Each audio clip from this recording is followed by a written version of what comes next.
Tuhan. Shalom, selamat malam teman-teman terkasih dalam Tuhan. Haleluya. Apa kabar semuanya? Saya berdoa setiap kita, walaupun beberapa mungkin saya tahu dalam kondisi letih, karena seharian banyak kegiatan, banyak acara, tapi terima kasih sudah mau meluangkan waktu untuk kita sama-sama belajar dan diasah untuk bertumbuh dalam firman Tuhan. Dan saya percaya tidak akan sia-sia kalau kita bayar harga dalam mengiring Tuhan. Nah, malam hari ini saya langsung saja menyampaikan tema kebenaran firman Tuhan. Saya sempat diskusi sama teman-teman dari pengurus kemarin, ya. Ada satu hal yang mungkin agak ekstrim ya temanya, tapi ya kita mau belajar lah malam hari ini ya supaya saling melengkapi ya. Puji Tuhan. Saya ingin berbicara malam hari ini temanya berbicara tentang kehidupan seks. Wah, haleluya ya. Mungkin Brother Raymond nih senang nih ya tema ini ya. Puji Tuhan. Haleluya. Oke, saya akan mengajak kita melihat seks di mata Tuhan. Haleluya, haleluya.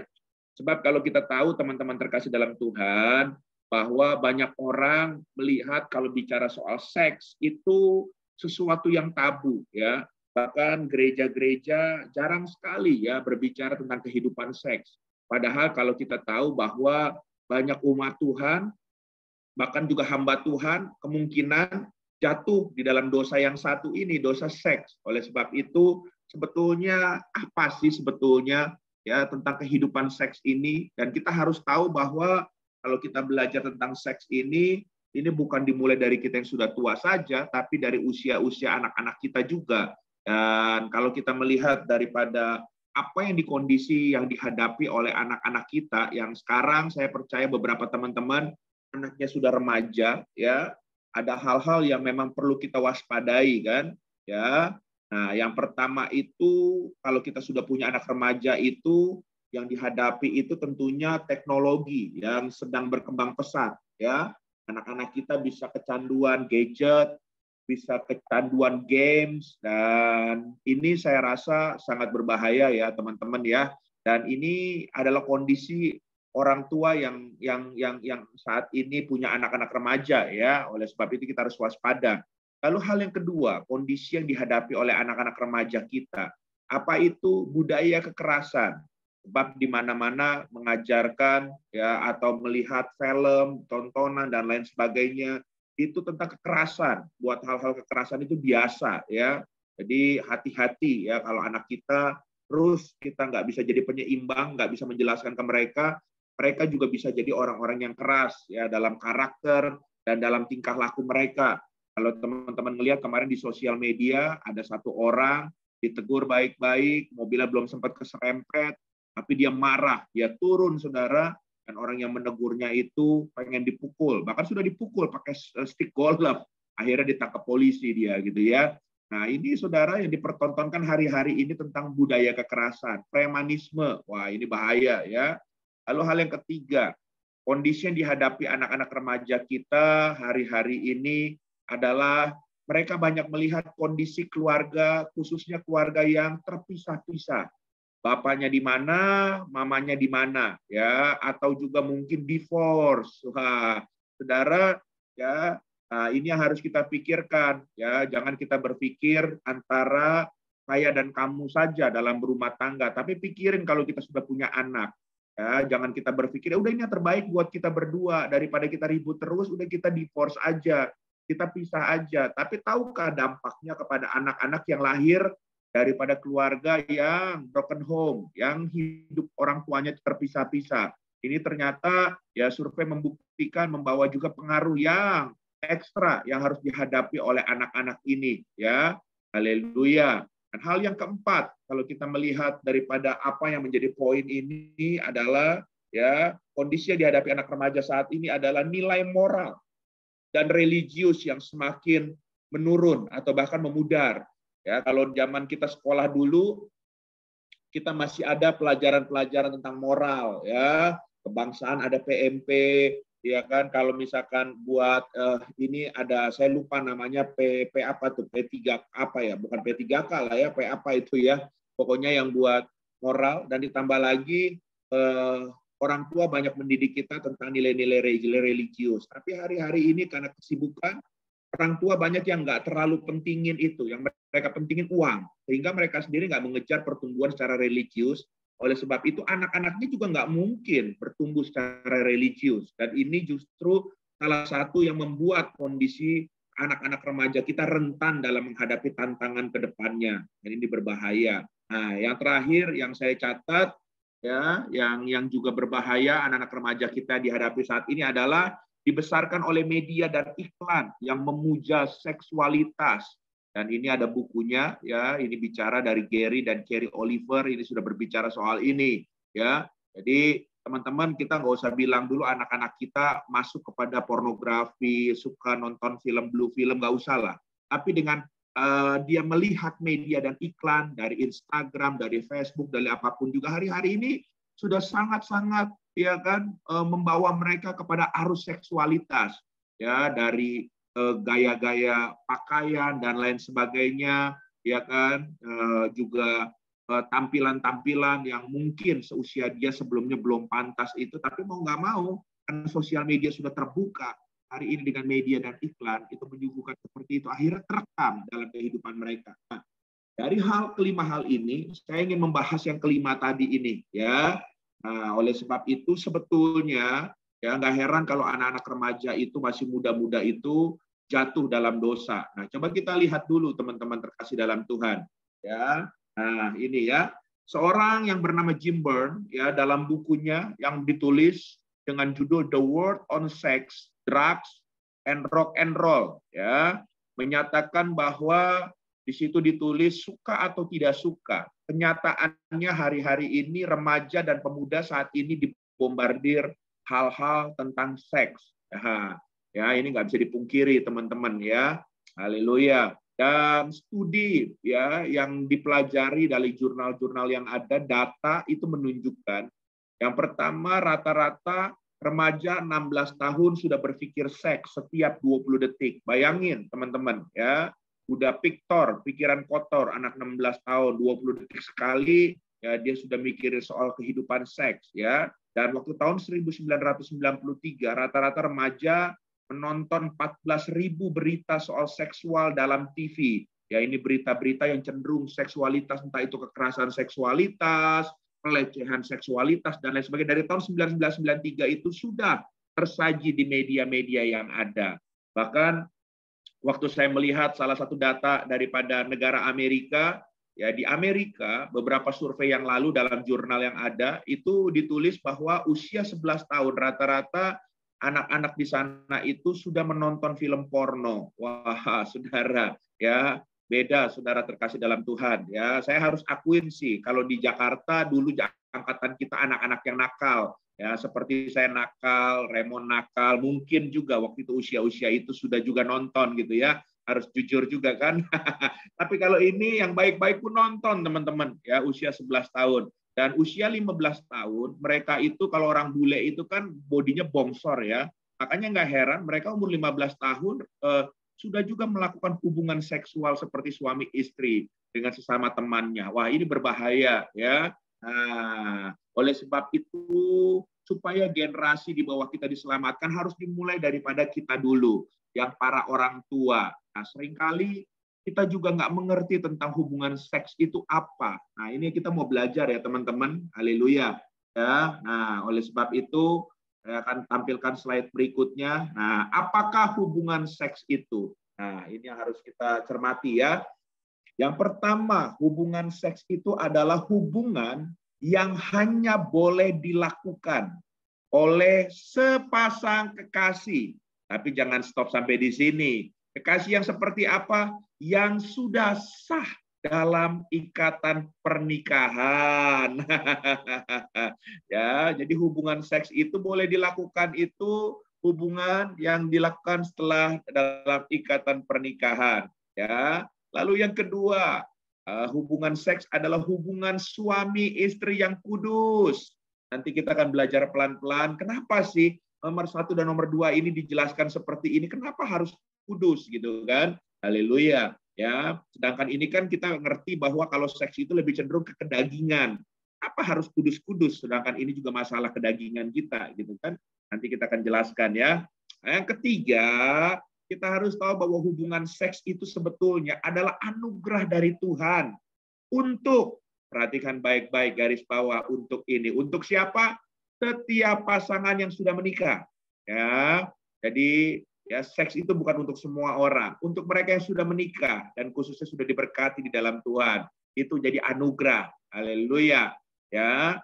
Dan yang terakhir, yang keempat, ya, hubungan seks hanya boleh dilakukan hanya pada pasangan yang sesuai dengan firman Tuhan. Ya, tadi kita sudah belajar, salah satu sudah menikah, tapi juga ya kan maksud di sini adalah seperti konteks Tuhan memberkati Adam dan Hawa. Demikian juga pernikahan ini, hubungan seks ini bisa dilakukan dengan pasangannya, yaitu laki-laki dengan perempuan. Jadi bukan laki dengan laki, perempuan dengan perempuan, itu nggak boleh, ya. Jadi hubungan seks yang normal, yang sesuai firman Tuhan, harus laki dengan perempuan.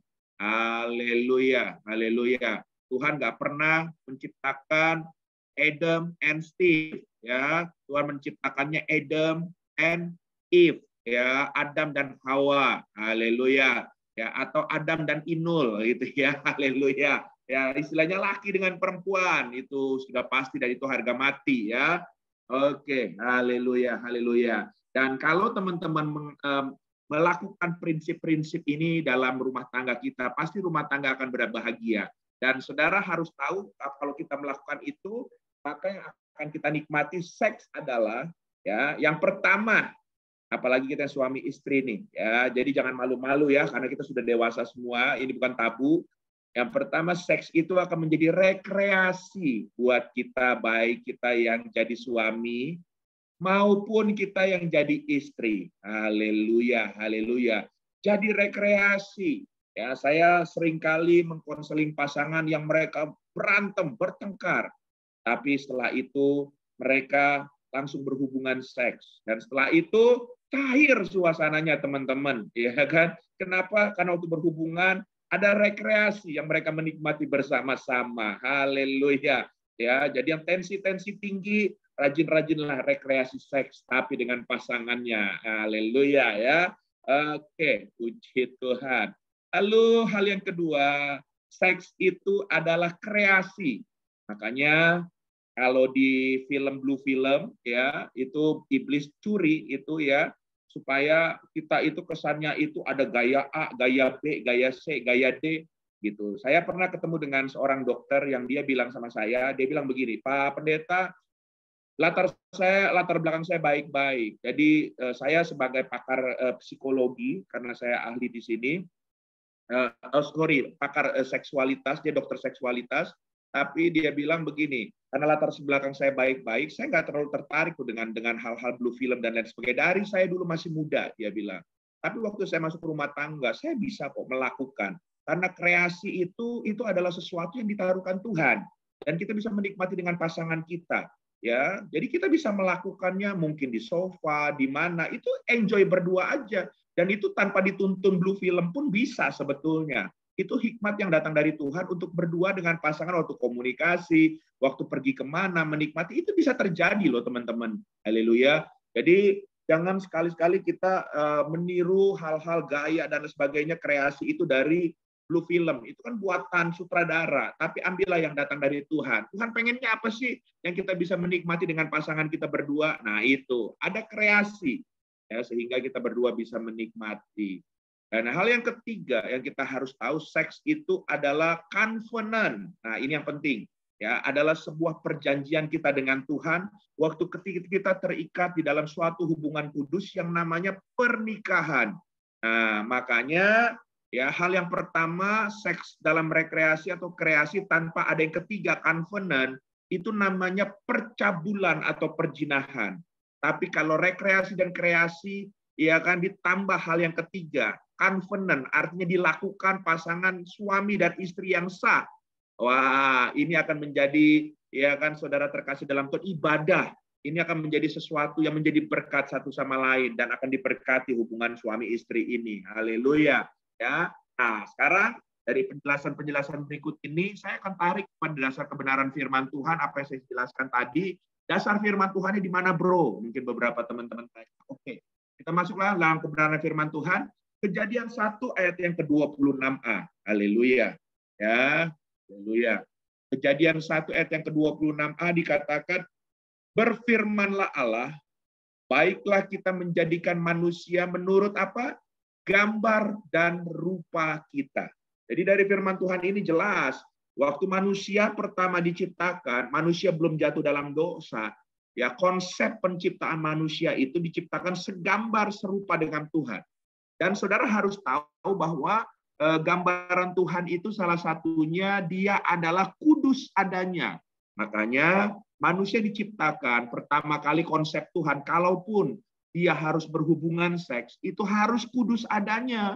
Kenapa? Karena dari cikal bakalnya kita diciptakan segambar serupa dengan Tuhan. Haleluya. Jadi harus kudus adanya. Baru kalau kita lihat, setelah itu manusia jatuh dalam dosa dan kemudian berlanjut. Nah, ya, dalam Kejadian 2 ayat 24 dikatakan apa? Sebab itu seorang laki-laki akan meninggalkan ayahnya dan ibunya dan bersatu dengan istrinya. Nah, ini dipererat lagi ya. Jadi ya, pernikahan itu akan menyatukan dua menjadi satu, sehingga dikatakan sehingga keduanya apa? Menjadi satu daging. Jadi kalau kita mau melakukan hubungan seks, ya kan harus dengan satu daging. Daging siapa? Daging pasangan kita. Jangan cari daging lain. Haleluya. Jangan cari ke pasar, jangan cari kemana-mana. Daging cukup, saudara terkasih dalam Tuhan, dengan pasangan kita. Ya kan, suami daging istrinya, istri daging suaminya. Yang itu tuh, gitu kan. Haleluya. Ya, tapi ya ini jelas, saudara, menjadi satu daging. Satu daging aja udah cukup ya. Nggak boleh di luar itu. Haleluya. Lalu kita lihat dalam Kejadian 4 ayat yang pertama. Apa maksud daripada semuanya itu? Oke. Ya, Kejadian 4 ayat 1 dikatakan, kemudian manusia itu bersetubuh dengan Hawa, istrinya. Dan mengandunglah perempuan itu lalu melahirkan Kain. Maka kata perempuan itu, aku telah mendapat seorang anak laki-laki dengan pertolongan Tuhan. Kata bersetubuh di sini dalam bahasa Ibraninya disebut dengan kata yada. Artinya mengetahui atau mengenal secara intim. Ya. Jadi pengenalan secara intim atau kita mengetahui ini disebut yada. Dan saudara harus tahu bahwa konteks di sini, kata bersetubuh di sini, kata yada di sini itu sama seperti yang dipakai dalam Yeremia pasal 9 ayat yang ke-24.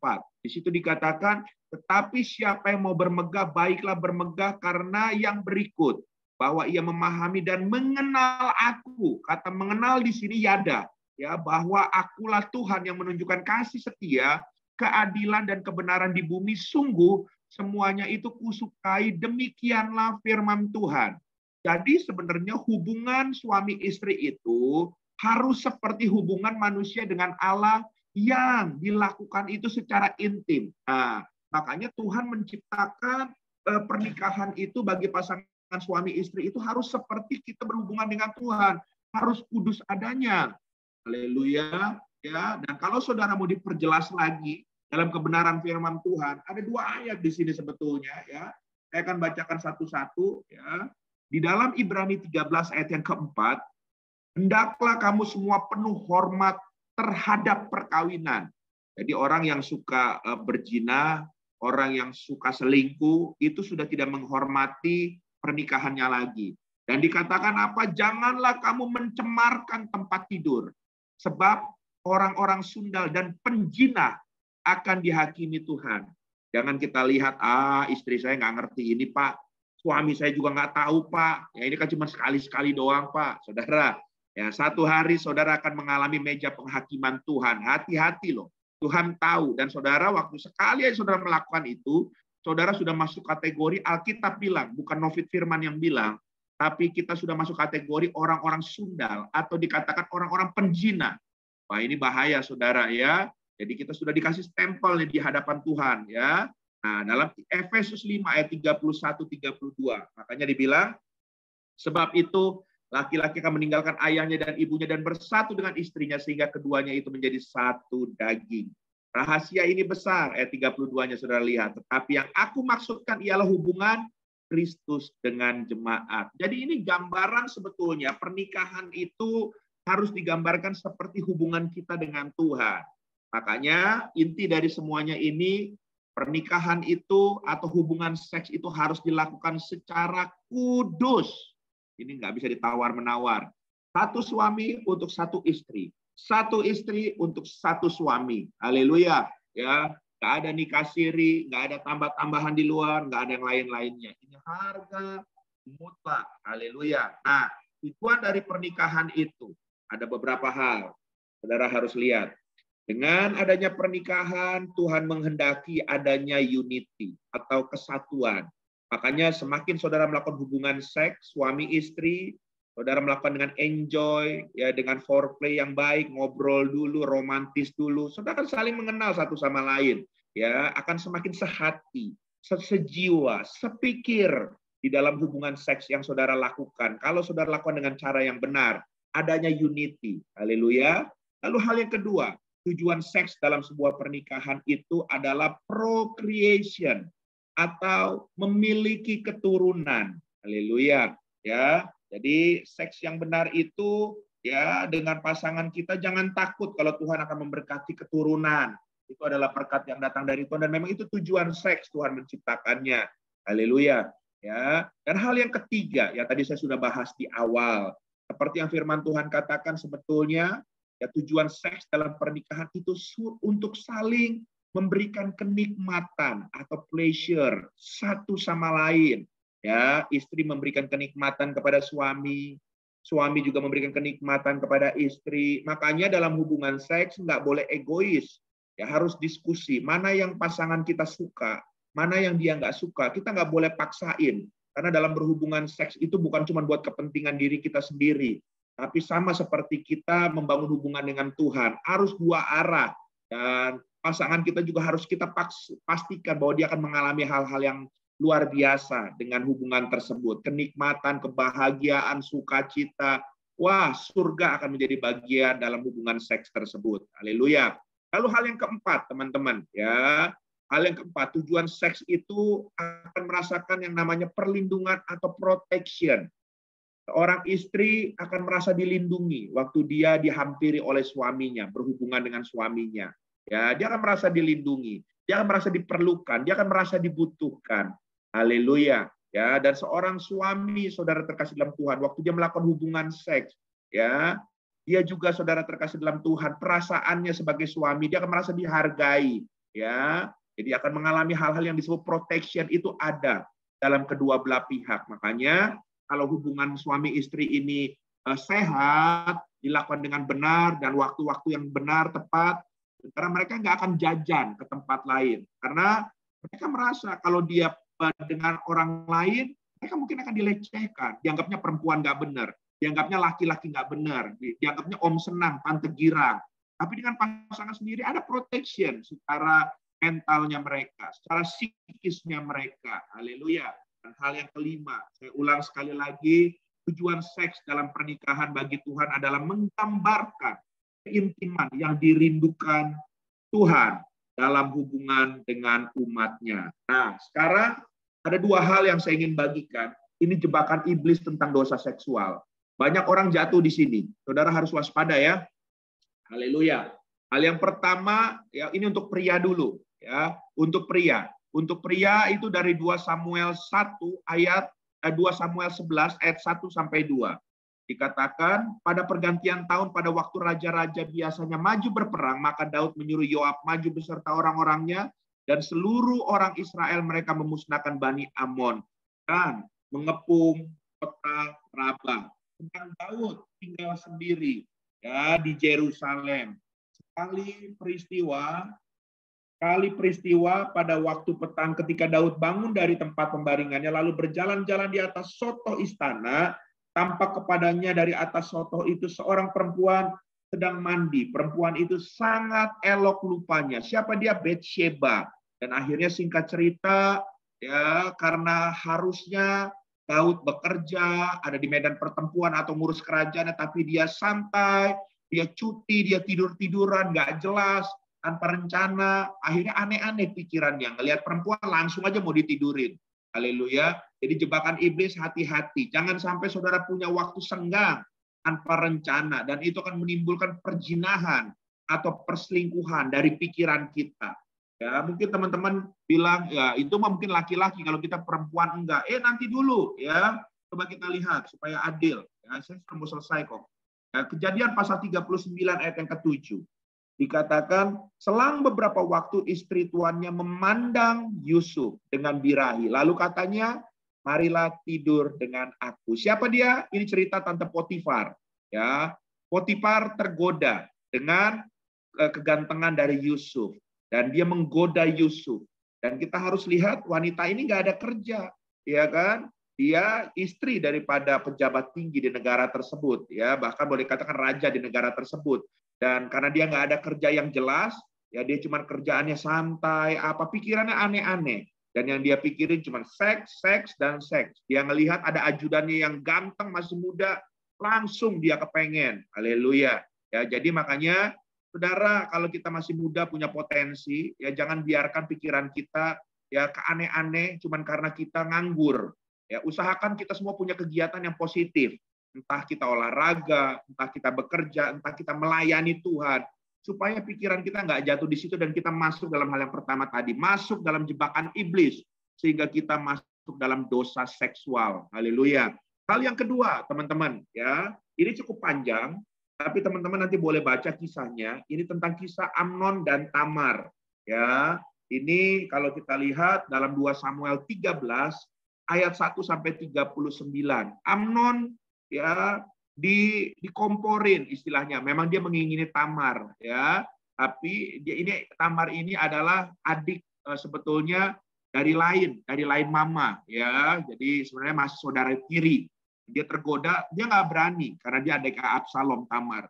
Tapi karena ada orang yang ngomporin namanya Yonadab, akhirnya dia jatuh dalam dosa. Dia memperkosa Tamar. Jadi hal kedua, jebakan iblis yang kedua. Hati-hati dengan sahabat yang tidak bermoral. Jadi harus waspadai pergaulan saudara. Jadi sekalipun saudara orang benar, kalau saudara bergaul di lingkungan tidak benar, saudara bisa kebawa jatuh dalam dosa seks. Jadi hati-hati dengan sahabat yang tidak bermoral. Dua hal ini akan menolong kita supaya kita tetap kuat dalam Tuhan. Dan saya mungkin cukup selesai sampai di sini.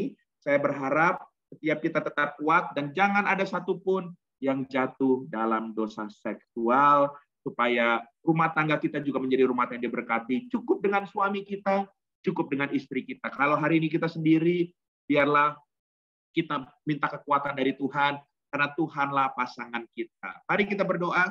Tuhan, terima kasih